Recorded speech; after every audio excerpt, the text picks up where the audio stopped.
BJP संसदीय दल की बैठक खत्म हो गई है। उत्तर प्रदेश समेत 4 राज्यों में जो अहम जीत मिली थी उसके बाद यह बैठक हुई और पीएम मोदी का अभिवादन किया, उनको उन फूलों की माला पहनाई गई। उसके अलावा अन्य तरीके से यहां पर उनका स्वागत किया गया। आप देख सकते हैं कि बीजेपी के जो सांसद हैं वह बाहर निकल रहे हैं और बीजेपी के सांसदों ने बड़े ध्यान से पीएम के जो संसदीय दल की बैठक थी उनकी पूरी बातें यहां पर सुनी। आप देख सकते हैं कुछ जो बीजेपी के सांसद हैं वो यहाँ पर मौजूद हैं, निकल रहे हैं। हम इनसे बात करने की हम इनसे कोशिश करते हैं। लॉकेट चटर्जी मैडम, बैठक खत्म हो गई, कुछ सांसद बोल रहे हैं, कुछ नहीं बोल रहे हैं, हम उनसे बात करेंगे। सर, बैठक के दौरान पीएम ने किन किन बातों पर जोर दिया?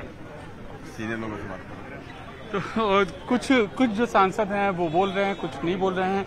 हम उनसे लगातार अलग अलग मुद्दों पे हम उनसे बात करेंगे। आप देख सकते हैं सांसदों का जो निकलने का सिलसिला है वह लगातार जारी है और जिस तरीके से बीजेपी ने चुनावी राज्यों में जीत हासिल की है और कैसे बोला है वो उसका जिक्र पीएम ने यहाँ पर किया और तमाम जो नेता हैं वो निकल रहे हैं।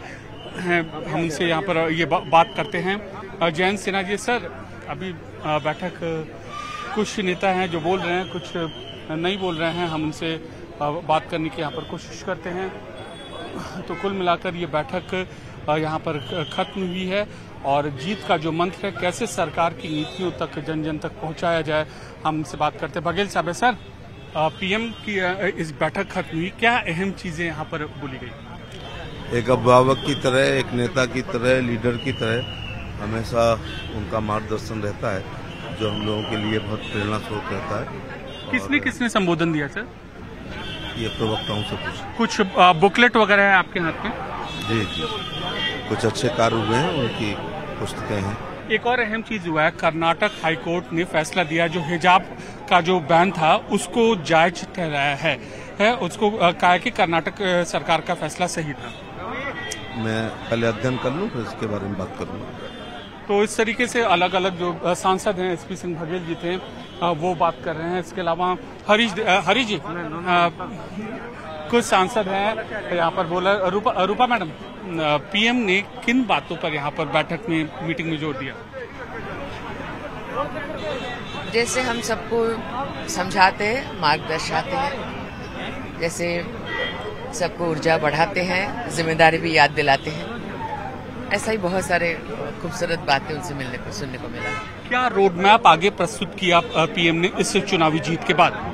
हमेशा हमारे देश के प्रधानमंत्री एक बात हमेशा हमको याद दिलाते हैं, सबको यही बात हमेशा कहते हैं कि राजनीति तो चलेगी लेकिन मानवता की दृष्टि के साथ राजधर्म पर पालन करने का सोच हमेशा मन में पालना चाहिए। राजधर्म, इस पर पीएम का बहुत ज्यादा फोकस था और इसी की बातें यहाँ पर देखिए आप देख सकते हैं। भूपेंद्र यादव जी हैं, महेंद्र नाथ पांडे हैं और इसके अलावा अन्य जो नेता हैं वो भी यहाँ पर मौजूद हैं। हम इनसे बात करते हैं।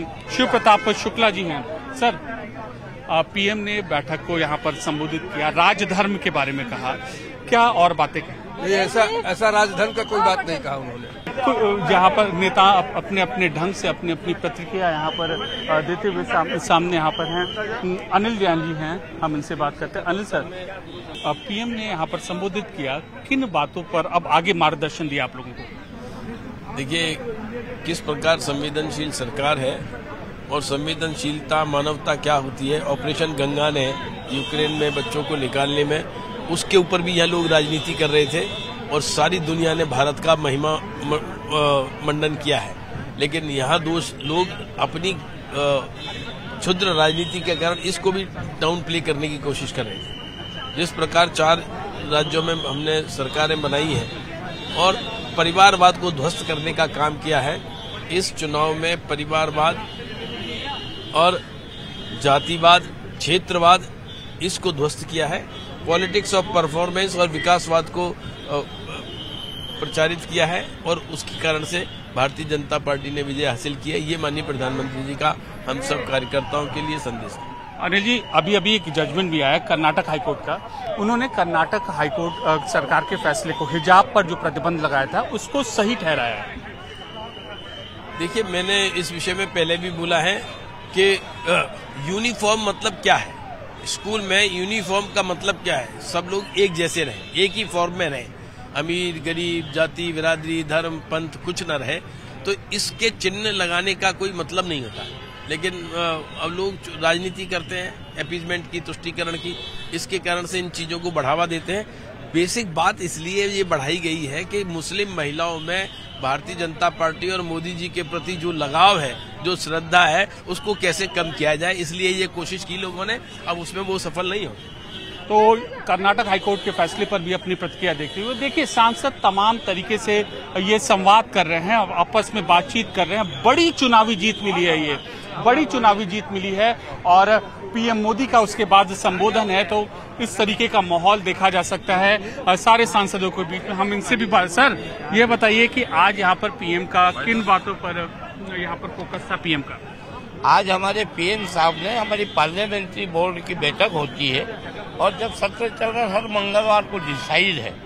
आज सारी जानकारी मिनिस्ट्री ने दी कि जो यूक्रेन से हमारे विद्यार्थी को लाने में हमारे पीएम साहब की जो आज मर्दानगी और विदेशों में जो धाक, उसको बारे में हमको जानकारी दी कि किस कठिन स्थिति में हमारे छात्रों को लाया गया, युद्ध विराम कराया गया और सभी देश के जो लड़ाई चल रही उनके सांसदों ने मोदी जी को रिस्पॉन्स देते हुए किया है। तो ये यहाँ पर आप माहौल देख सकते हैं। अन्य जो नेता हैं वो यहाँ पर मौजूद हैं। हमारे साथ कानून मंत्री किरण रिजिजू भी मौजूद है। किरण सर, एक रिएक्शन, संसदीय दल की जो पार्लियामेंट्री बोर्ड की जो बैठक थी, इस पर पीएम ने क्या अहम संदेश? अरे प्रधानमंत्री जी जो इन हाउस बताते हैं, इसको हम लोग औपचारिक नहीं करते ना। अच्छा, एक अहम डेवलपमेंट हुआ है। कर्नाटक हाईकोर्ट ने कर्नाटक सरकार के हिजाब बैन के फैसले को उन्होंने उचित ठहराया है।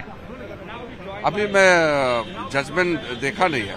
आज कर्नाटका हाईकोर्ट का डिसीजन है। मुझे अभी मैसेज आया कि उसका ऑर्डर हुआ है, तो मैं अभी उसका जजमेंट का ऑर्डर का कॉपी वगैरह देखा नहीं है। प्राइमा फेसाई कैसे आप उस जजमेंट को देखते हैं? नहीं, मैं अभी देख के बताऊंगा। तो ये थे किरण रिजिजू और कर्नाटक हाईकोर्ट के भी फैसले पर ये अपनी प्रतिक्रिया देते हुए। कुल मिलाकर माहौल ये है कि बीजेपी की संसदीय दल की बैठक के बाद तमाम जो नेता हैं, जीत के क्रम को कैसे आगे बढ़ाया जाए, किस तरीके से अब राजधर्म को आगे ले जाया जाए, यह पीएम मोदी ने मंत्र दिया। कैमरा पर्सन कमल देव के साथ अमित पांडे, दिल्ली न्यूज़ 18 इंडिया।